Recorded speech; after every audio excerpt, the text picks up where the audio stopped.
राष्ट्रीय हिंदू परिषद बजरंग दल के कार्यकर्ताओं ने डीएम के माध्यम से राष्ट्रपति को सौंपा ज्ञापन। आपको बताते चले कि महाराजगंज अंतर्राष्ट्रीय हिंदू परिषद राष्ट्रीय बजरंग दल के कार्यकर्ताओं ने विशाल पुष्कर के नेतृत्व में जिला अधिकारी के माध्यम से महामहिम राष्ट्रपति को ज्ञापन सौंपा है। अपने दिए गए पत्र में राष्ट्रीय बजरंग दल के कार्यकर्ताओं के द्वारा लिखा गया है कि बंगाल में हो रहे हिंदुओं पर अत्याचार व पलायन को रोका जाए और बंगाल में राष्ट्रपति शासन लागू किया जाए। विशाल पुष्कर ने आगे बताया है कि बंगाल में हिंदू समाज अपने ही घरों में अपनी ही संपत्ति से निष्कासित होने पर मजबूर हो गया है। उनके घरों को जला दिया जाता है। बहन और बेटियों और बच्चे सुरक्षित नहीं हैं। केंद्र सरकार को तत्काल इस पर कोई न कोई कदम उठाना चाहिए।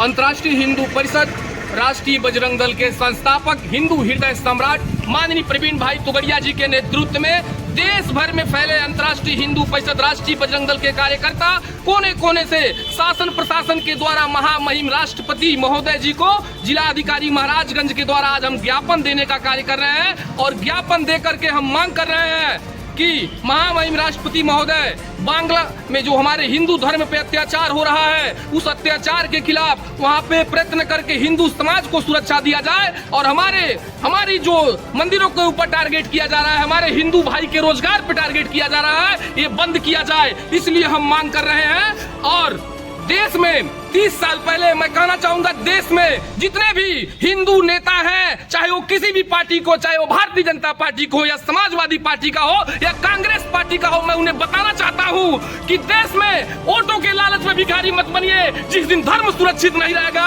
आपकी बहनें नहीं सुरक्षित रहेंगी, आपकी कोठियां नहीं सुरक्षित रहेंगी। इसलिए मैं कह रहा हूँ कि देश में एकजुटता का राज्य का काम करिए, एकजुटता के मिशन पे चल के काम करिए। नहीं तो 30 साल पहले जिस प्रकार से कश्मीर में हमारी माताओं और बहनों के स्तन पर पाकिस्तान और इस्लाम जिंदाबाद के नारे लिखे गए, वो चीजें दूर नहीं है कि महाराजगंज की धरती पे ऐसा काम होने का अंजाम दिया जाएगा। बांग्लादेश के अंदर अक्सर जो है मीडिया से हमें जानकारी होती है, चाहे सोशल नेटवर्किंग से जानकारी होती है कि हिंदुओं को प्रताड़ित किया जा रहा है, जिसमें जो है आप लोगों के द्वारा सरकार को अवगत कराया जाता है। आखिर सरकार के पास क्या मजबूरी है कि हिंदुओं को प्रताड़ित करना वहाँ पर नहीं रोक पा रही है? सरकार यदि मजबूर होगी तो सरकार कह दे राष्ट्रीय बजरंग दल सक्षम है। शासन प्रशासन से मैं मांग करता हूं, आज लोकतंत्र है, इसलिए लोकतांत्रिक पद्धति से जिला अधिकारी महाराजगंज के वहां आकर के महामहिम राष्ट्रपति महोदय को हम ज्ञापन देने का कार्य कर रहे हैं। यदि शासन प्रशासन अगर सहयोग करने में हिंदुओं को अगर असमर्थ है तो शासन प्रशासन राष्ट्रीय बजरंग दल से बताए। राष्ट्रीय बजरंग दल उनके साथ कदम से कदम मिला करके अगर जान भी देना पड़े हिंदुओं धर्म के लिए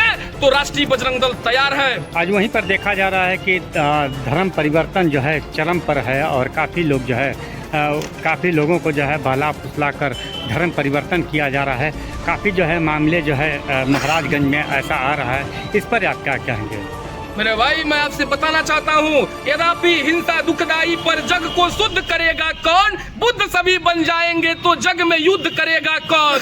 मैं कहना चाहता हूँ, धर्म धरा और नीति की रक्षा हित संग्राम ही गीता है। कभी सुना है बिना शस्त्र उठाए कोई रण को जीता है। पार्थ नहीं बन पाए यदि तो हम शुद्ध करेगा कौन? बुद्ध सभी बन जाएंगे तो जग में युद्ध करेगा हमें कौन? धर्म परिवर्तन पे बताएं, जो धर्म परिवर्तन हो रहा है। काफ़ी लोग जो है काफ़ी लोग आप जो है अपने बातों से बताएं, काफ़ी लोग जो है धर्म परिवर्तन कर रहे हैं और काफ़ी घटनाएं ऐसे देखने को आ रही है महाराजगंज के अंदर कि हर जगह जो है धर्म परिवर्तन किया जा रहा है और वहां पर जो है पुलिस की कार्रवाई हो रही है। उसके बाद भी इन लोगों के अंदर जो है सुधार नहीं, उस पर आप क्या कहेंगे? मैं यही चीज आपको कह रहा हूँ कि इस देश में जब जब धर्म के ऊपर खतरा बना है तो देश का हिंदू कोने कोने से निकल करके धर्म के खिलाफ, धर्म के जो खिलाफ जा रहे हैं उनके खिलाफ जाने का कार्य किया है। महाराजगंज की स्थिति में आपको बता दूं कि जो हमारे परिवार के भाई हैं, हमारे भाई हैं, एसटी एससी के भाई हैं, वो धर्म परिवर्तन कर रहे हैं। उन्हें पैसे का लालच दे करके धर्म परिवर्तन कराया जा रहा है। मैं कहना चाहता हूं कि मेरे भाइयों, अगर किसी ने अगर आपको बताया कि आपके पीढ़ी पे, आपके परिवार पे अगर किसी ने अत्याचार किया है तो उस अत्याचार करने वालों को जवाब दो। सनातन धर्म हमारा है, सनातन धर्म किसी के बाप की जागीर नहीं, सनातन धर्म हम लोग का आराध्य है। इस धर्म को अगर कोई आपको नकारता है तो उसको अंजाम दो, उसी भाषा में टीट फॉर टैट का जवाब दो।